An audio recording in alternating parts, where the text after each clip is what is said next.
In October 1982, in a hotel room near the Los Angeles airport, the most celebrated car executive in America opened a suitcase full of cocaine and, prosecutors would say, called it better than gold. The FBI was filming every second. His name was John DeLorean. And here's the part almost nobody remembers. This is not the story of how he went to prison, because he never did.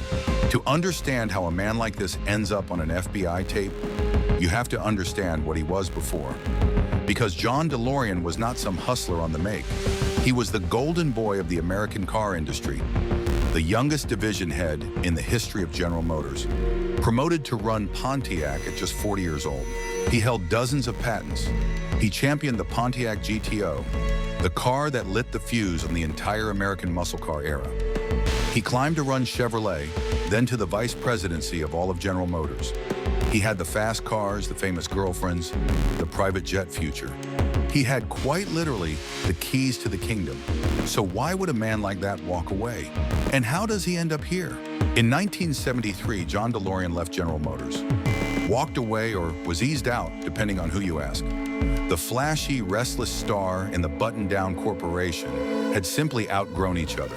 But DeLorean didn't want another job. He wanted to build his own car, the perfect one, safe, beautiful, and utterly unlike anything Detroit would ever dare to make. This is the file on John DeLorean, and what he designed was breathtaking.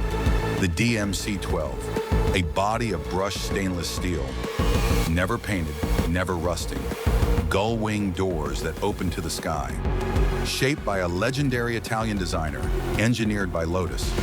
It didn't look like a car from 1981. It looked like a car from the future.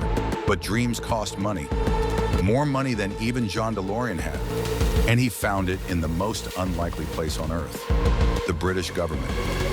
To build his factory, Britain handed him more than 100 million pounds of taxpayer money. Why? Because DeLorean agreed to build it in Dunmurry, Northern Ireland, in the middle of the Troubles, in a place torn by sectarian violence, where the government was desperate for jobs to hold back the bloodshed. A dream car, funded by a war. In January 1981, the first cars finally rolled off the line, and almost immediately the dream began to crack. The cars came out so rough that each one reportedly needed up to 200 hours of rework just to be sellable. It was priced at around $25,000, a fortune, and it launched straight into a brutal recession with interest rates that strangled anyone who wanted to buy one. The car that looked like the future wasn't selling. By early 1982, the numbers had become a nightmare. The company was drowning in around $175 million of debt, with more than half of the cars it had built sitting unsold. In February, the Northern Ireland factory was placed into receivership. The dream was dying, and John DeLorean, the golden boy who had never, ever lost, was desperate. And here is where the story you think you know begins. Because desperate men do things they would never otherwise imagine. For John DeLorean, it started with a phone call from an old neighbor named James Hoffman. What DeLorean did not know was who Hoffman really was, because James Hoffman was a convicted drug smuggler, and he was working as a government informant, trying to reduce his own prison sentence. And to a man watching his life's work collapse, Hoffman dangled a way out, a way to make millions of dollars fast. The kind of money that might just save the company. October 19, 1982, a hotel near the Los Angeles airport. Federal agents posing as part of the deal opened a suitcase, and inside it was cocaine.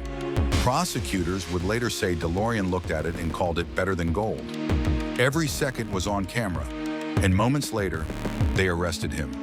The most famous man in the automobile world, handcuffed in an FBI sting. It detonated across the front page of every newspaper on Earth. The golden boy of Detroit, branded a drug financier. His company, already on life support, was finished. The British government seized the factory for good. Overnight, John DeLorean went from automotive god to national punchline. The case looked closed. It was not. Because when it finally reached a courtroom in 1984, DeLorean's lawyers didn't argue that he was never in that room. They argued something far more powerful, entrapment, that the government had gone hunting for a desperate man and built the crime around him. that its own informant had pushed the entire scheme into motion, and the jury agreed. In August of 1984, John DeLorean was found not guilty on all 8 counts. The jurors decided the FBI hadn't caught a criminal. It had cornered a desperate one and constructed the trap around him. The man the entire world had already convicted walked out of that courtroom a free man, but the story wasn't over, because prosecutors came back with a completely different weapon: fraud. They alleged that years earlier, DeLorean had quietly diverted $17.5 million of the company's money, much of it British taxpayer money, through a shell company in Geneva, and that it had simply vanished. And the optics were damning. Money meant to build cars, much of it British public money, funneled through a secret company in Switzerland and simply gone. To a lot of people, it looked like a smoking gun, but DeLorean's defense was simple. The money was never stolen. It was a private loan, he said, from his friend Colin Chapman, the founder of Lotus. There was just one problem for the prosecution, a convenient one. Colin Chapman had died in 1982 and could no longer confirm or deny a word of it. In December of 1986, the jury acquitted DeLorean again. Every single charge. Twice accused, twice cleared. So which was he? An innocent man hunted by an overzealous government, or a brilliant one who simply kept getting away with it? The law gave its answer twice: not guilty. But the law's verdict and the wreckage he left behind are two very different things. Because whatever a jury decided, the ruins were real.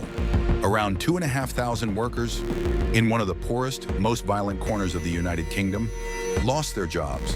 More than 100 million pounds of British public money was gone, and a car that was supposed to change the world had been owned by only about 9,000 people. And yet, here is the strangest twist of all. The car survived. In 1985, a movie parked a DeLorean in a small-town garage and turned it into a time machine. Back to the Future made the DMC-12 immortal, one of the most beloved objects on the planet. The company had failed. The man was disgraced, but the car became a legend. So here is what I can't stop turning over. By the law, John DeLorean was an innocent man, never convicted of anything, not the cocaine, not the fraud. And yet a company collapsed, a fortune disappeared, and thousands of people lost everything. So let me ask you, and be honest, if you had been on that jury, watching the tape, knowing he was desperate, knowing the government set the trap, would you have voted to convict him or to let him walk? Tell me in the comments. John DeLorean bet everything, much of it other people's money, to build the future. He lost the company, the fortune, and his name, and somehow kept his freedom. The golden boy who beat the system twice and still lost almost everything. In the end, his dream car outlived his empire, his fortune, and even the charges against him. That is the file on John DeLorean. Every empire leaves a file, and the ones built on borrowed money and borrowed time leave the strangest wreckage of all. This was file number 09. If you want to see which empire we open next, subscribe. Because the brighter it shines, the darker the story underneath. Every empire leaves a file.